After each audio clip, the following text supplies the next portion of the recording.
Hello, welcome to Scrap Time episode 811. My name is Christine and on today's episode I'm showing you the We Are Memory Keepers So Easy. Today I am showing you the So Easy from We Are Memory Keepers.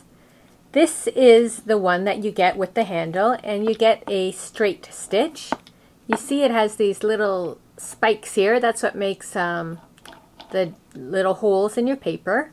And on the handle on the bottom, it has this little compartment, and that's where you can put your needles to store your needles. On the package here, you can see with this straight stitch, you can do an in and out.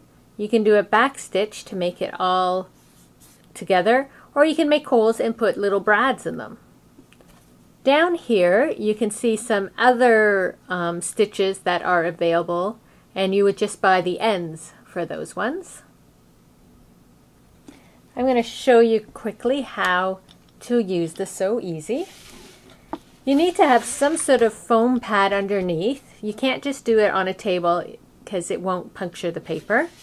So you put your paper down and then you put this down and you have to give it a bit of firm because you want those holes to be made for you. Next thing you do is you get your needle. It comes with a needle and it's actually sort of a ball point end. It's not that sharp of a needle. It doesn't need to be sharp because you've already made your holes. And then I threaded this twine. Now this is my So Easy twine. It comes with 3 different colors, but they have so many different solid colors, twine, ribbons, different things you can use that they offer the So Easy floss. But I have this twine I am using. I'm going to show you how to do the back stitch. What I like to do is I start at the bottom and I go up and over. And then you want to pull it, and sometimes I'll just tape down the end to keep it in place, especially if the back isn't being seen. For now I'm just going to let it be. I'll just try and be cautious. So what you do is you go down. I'm just going to put my finger on that thread. Now I'm going to turn it over, and the next one I'm going to go up like this. Okay, so if I just wanted to continue up and down, I would go back down. But what I'm going to, for the back stitch, is I'm going to go back through that hole. And you can see it's like this. So now I move forward to the next open hole. So 1, 2. So you can see where it's coming up. And then I go back through that hole.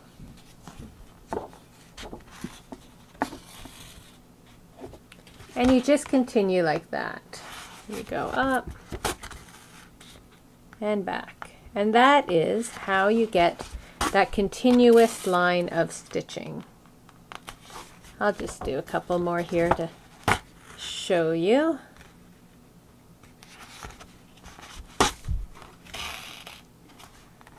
I'll do one final one and then I'll also show you what the back looks like. So it's very simple, and then on the back you just get it like that, and you'll continue working along for a continuous stitch. So it's very simple to use. Now, as I said, these ends can come off. You just twist it and it pops off. And then you can put it on and twist it on again. So this one is this wavy line, and again you can do the continuous wavy line or just in and out, in and out. And then I have another end,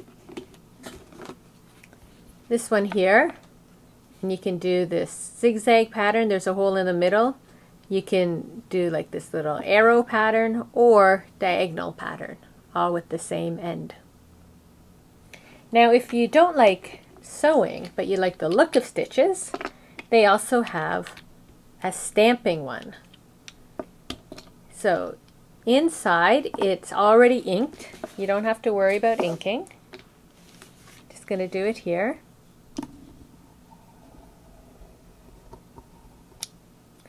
And it gives the look of the stamps. So that is what that stamp looks like.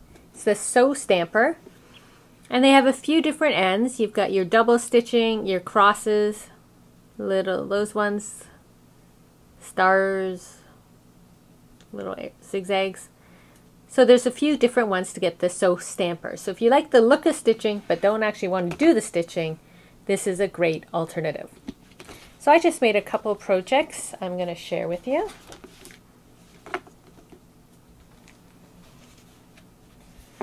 So here's my first layout. I have recently taken a class with Dina Wakely, and so I took a few of her art journaling tips and did this layout. I took a simple piece of white cardstock and I just gessoed it first so I could use all these paints and that over top of it.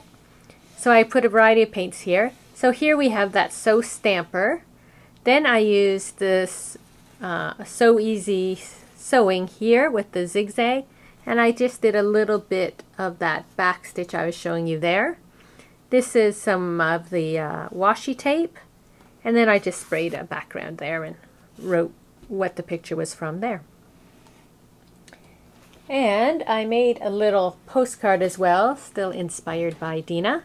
Did a similar thing with the paint and spraying. I used one of her stamps here and some washi tape, and then I just did a little bit of that sewing up in there again with the back stitch, and glued on a little saying thing there. So that's a few ideas of ways you can use the Sew Easy and the Sew Stamper. Well, that's it for today's episode. Be sure to check out our website at www.scraptime.ca. And on our next episode, I'm showing you 3 ways to use the Faber-Castell Design Memory Craft Gelatos. So please join us. Thanks for watching Scrap Time.